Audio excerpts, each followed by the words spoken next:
Good day, class. In our previous lessons, we discussed direct and inverse variation. All right. Today we're going to talk about joint variation. Then you'll notice that in the previous classes, when we discussed direct and indirect, we had only two variables. This is what I mean. Now, direct variation, we had that x varies directly as y, while in the inverse variation, we had that x varies inversely as y. Right now, you'll be noticing that we've been having two variables all along. A varies directly as b, okay, or a varies inversely as b.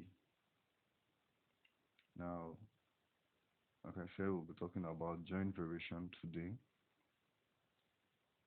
In our joint variation, we have more than three. We have three or more variables in a joint variation. Okay. Now, how do we recognize and how do we represent a joint variation question? Now, sometimes the joint variation can come in the form of a combination of both your direct and your inverse variation. So here's what I mean. I can say, please pay attention, A varies directly as B and inversely as C. How do we write that? A varies directly as B and inversely as C.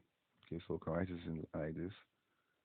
A varies directly as B and inversely as C. Alright, now we'll see that the direct, when you have a joint variation in this case, the direct variation stays at the numerator and the inverse variation stays at the denominator. Okay, so this is the direct, this is the inverse. Okay, so that's how I write it. A varies directly as B and inversely as C. You find that this is a combination of both a direct and an inverse variation. All right, now we can also have a joint variation in this form. You can also be have a question saying A varies jointly as B and C. Okay, A varies jointly as B and C. Okay, now that is combination of two direct variation. How do we write it? We'll have that A varies jointly as B and C. That's how I write it. Now, of course, we'll move the variation symbol, okay, the very so symbol, and then we'll introduce a constant and an equal to sign. So we'll have something like this. A is equals to K, B, C. Of course, where K is a constant, where K is constant. Right? So now that's how I write it. We can also have another form. We can also have another form. We can have it as in the question you can see something like x varies directly as y and directly as z. Okay, that's also a joint variation. We're having three variables now: x, y, z. All right, x varies directly as y and directly as z. So we can write it in this way. All right, x varies directly as y and directly as z. Okay, the same way we introduce the constant x is equals to k y z, where k is a constant. Okay, so that's how I write it. Next, we can also have a combination of two inverse variation. Okay, so I can say A varies inversely as B and C. A varies inversely as B and C. How do we write that down? We write A varies. Remember, your inverse variation is 1 all over, but since we're having two, so we'll have A varies inversely as B and C. Now, for us to change this um, to introduce an equation, okay, so we'll move the variation symbol and then we introduce a constant and an equal to sign. Okay, so we're going to have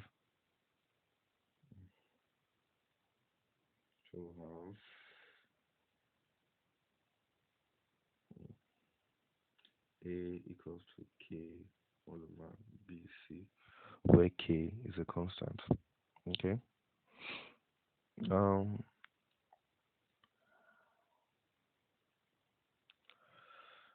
All right. So that's how the joint variation can be represented. All right. So again, we can have it as a combination of a direct and an inverse variation. We can have it as a combination of two or more direct variation. Okay. We can have it as a combination of two or more inverse variation. Okay. Now let's look at the question. Let's have a question with me here, an example with me here. Now please pay attention. P varies directly as Q and inversely as the square of R. P varies directly as Q and inversely as the square of R. Okay, let's, before I give you the parameters, let's write that down first. How do you write it? P varies directly as Q. P varies directly as Q and inversely as the square of R. Alright. Now when you hear P varies directly as Q and inversely, so it means we're going to have a fraction.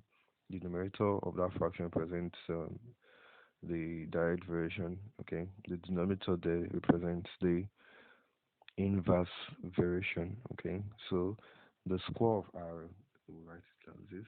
P varies directly as Q and inversely as the square of R. So we're going to have that, right? Now the question says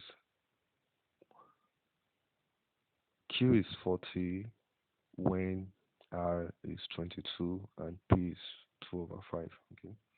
Now usually these parameters are given, these first parameters are given to us to be able to find the value of our constant. Okay. So let's change this. Now that P of that P is equals to KQ all over R squared, where K is a constant. Okay. Where K is a constant.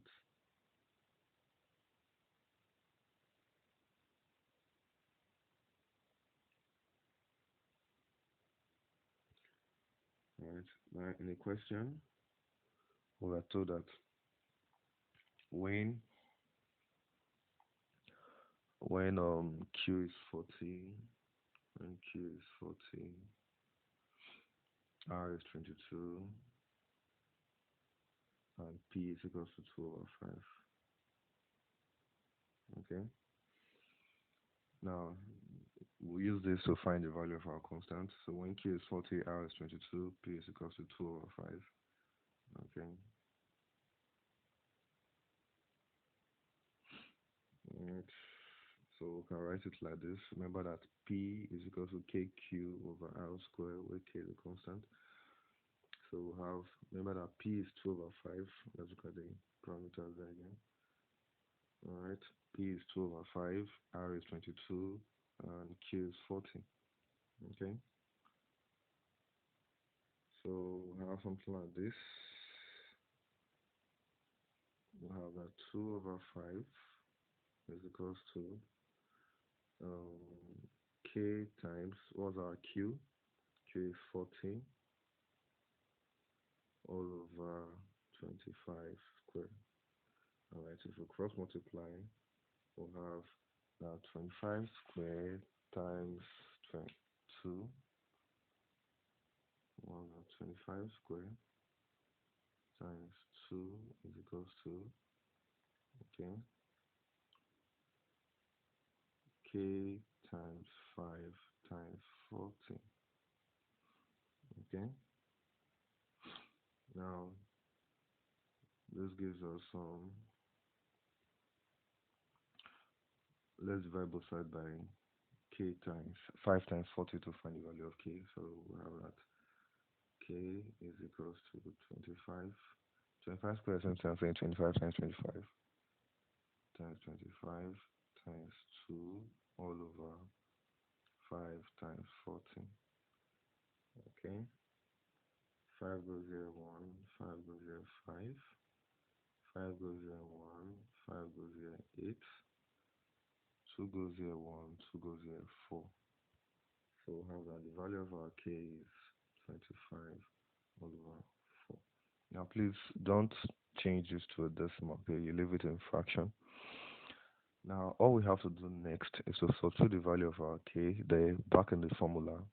So we have that,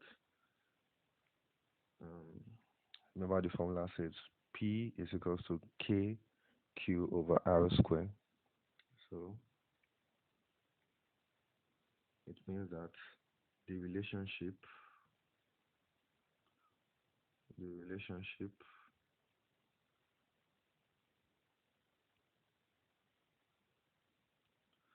so the relationship or the formula, okay, is p is equals to, now I have k, my constant, as a fraction, so I have p is equals to 25. Remember, we have kq over r squared. The numerator of that fraction stays here, so we have 25q all over 4r squared. All right. Now, with this formula now, you can go ahead to solve any question there. So if you are looking for P when Q and R are given at a certain value, all you need to do is to substitute in this formula there, okay? You substitute here. If you are looking for Q given P and R, you substitute here.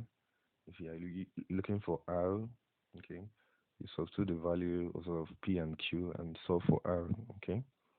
All right. Now, if you have questions, you can leave comments there. All right, have a nice day.